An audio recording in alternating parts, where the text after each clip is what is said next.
Assalamualaikum warahmatullahi wabarakatuh. Selamat pagi. Untuk pertemuan yang selanjutnya, kami akan memaparkan tentang materi umum di kelas 12. Yang pertama yaitu tentang membaca non-sastra.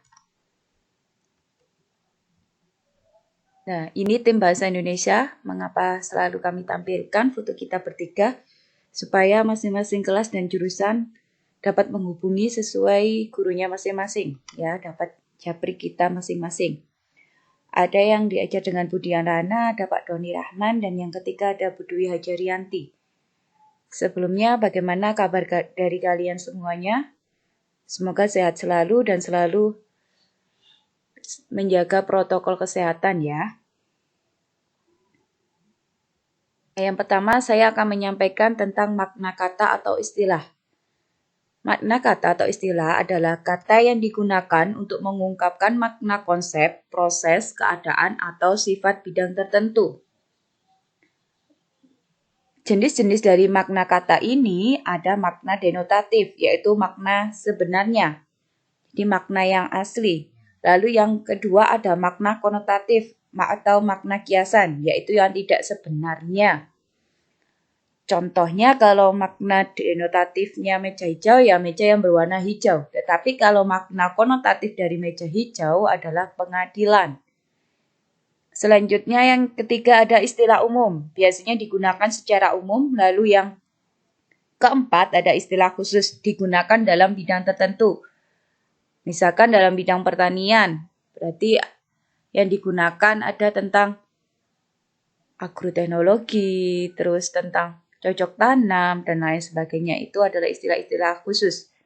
Lalu bentuk dari makna kata atau istilah itu sendiri dapat berupa kata baku, yaitu yang resmi, terus ada kata bersinonim. Kata bersinonim ini memiliki persamaan kata, persamaan arti ya. Lalu ada kata berantonim, yaitu lawan kata. Misalkan cantik berarti antonimnya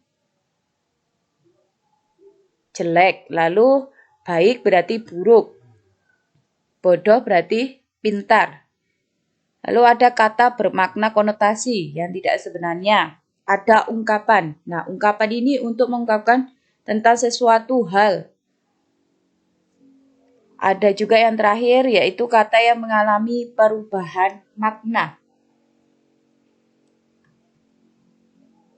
Selanjutnya kita lanjut di bab selanjutnya yaitu gagasan pokok. Gagasan pokok itu sendiri artinya pernyataan yang menjadi inti pembahasan dalam suatu paragraf. Nah, di dalam suatu paragraf itu sendiri terbagi menjadi dua. Yang pertama ada kalimat utama dan yang kedua ada kalimat penjelas. Kalimat utama adalah pernyataan yang berisi ide pokok atau inti dari suatu hal, suatu yang dibahas. Itu kalimat utama. Lalu kalimat penjelas berarti berisi tentang pernyataan khusus, perincian, atau bagian-bagian yang menunjang atau menjelaskan dari kalimat utama itu tadi, yang menjelaskan dari inti dari suatu pembahasan. Selanjutnya, jenis-jenis paragraf itu terbagi menjadi dua, ada paragraf deduktif dan paragraf induktif.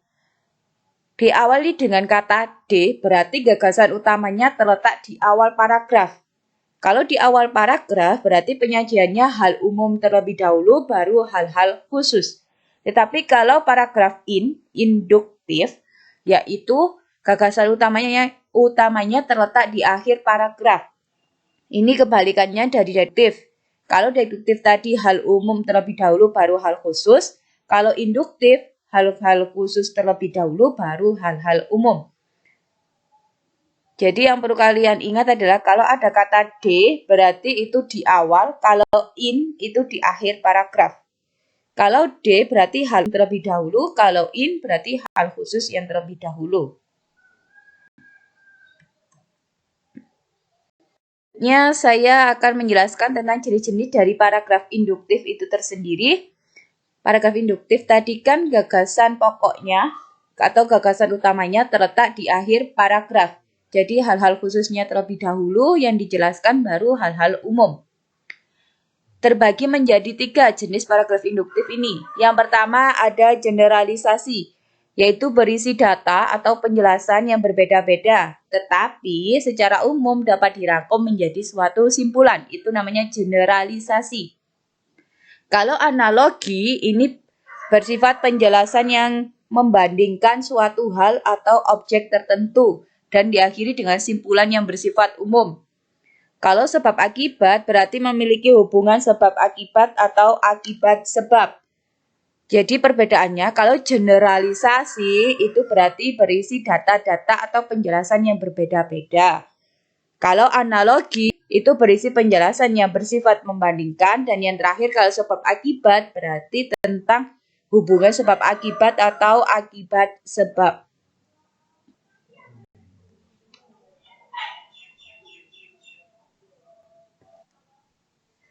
Selanjutnya ada simpulan. Pengertian dari simpulan itu sendiri yaitu suatu pernyataan yang dibuat berdasarkan ide pokok dan kata kunci dari kalimat penjelas dengan menggunakan kalimat sendiri. Ciri-cirinya ditandai dengan kalimat demikian, oleh karena itu sudah sewajarnya. Jadi dapat dikatakan bahwa itu termasuk ciri-ciri pengungkapan dari kalimat simpulan. Selanjutnya ada tentang mengomentari pendapat pada teks yang dibaca atau yang disajikan. Pengertian dari komentar atau tanggapan itu sendiri adalah sambutan, baik berupa pernyataan lisan ataupun tertulis, terhadap peristiwa, masalah, ucapan, pendapat, atau gagasan. Biasanya bentuk komentar ini dapat berupa penyanggahan, yaitu tidak setuju dengan apa yang disampaikan di dalam teks, lalu ada dukungan, ada penguatan, dan ada pertanyaan terhadap isi pernyataan atau isi teks. Nah, dalam mengomentari pendapat yang ada pada teks, yang perlu kalian perhatikan yaitu harus diungkapkan secara santun dan sistematis, yaitu berurutan. Lalu harus memberikan solusi. Jadi kalau tidak memberikan jalan keluar, itu namanya bukan komentar.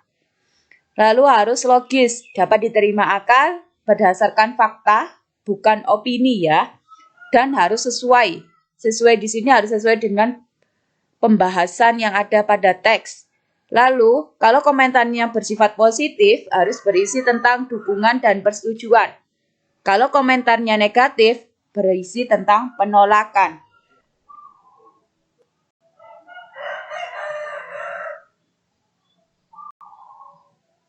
Meringkas teks. Nah, di dalam meringkas teks ini ada ringkasan sama ikhtisar. Ringkasan dan ikhtisar ini berbeda ya. Kalau ringkasan itu penyajian singkat dari suatu karangan asli tetapi tetap memperhatikan urutan isi dan sudut pandang pengarang asli. Kalau ikhtisar itu sistematikanya itu tidak perlu dipertahankan, jadi tidak perlu diperhatikan. Lalu menyajikan isi dari seluruh karangan secara proporsional dan cukup hal-hal penting saja yang ditulis kalau di dalam ikhtisar. Terima kasih untuk materi umum kelas 12 tentang membaca non sastra telah selesai. Silakan dibaca dan dipahami, disimak baik-baik. Selalu jaga kesehatan, olahraga yang teratur, dan jangan lupa selalu berdoa agar pandemi ini segera berakhir. Cukup sekian dari kami tim Bahasa Indonesia.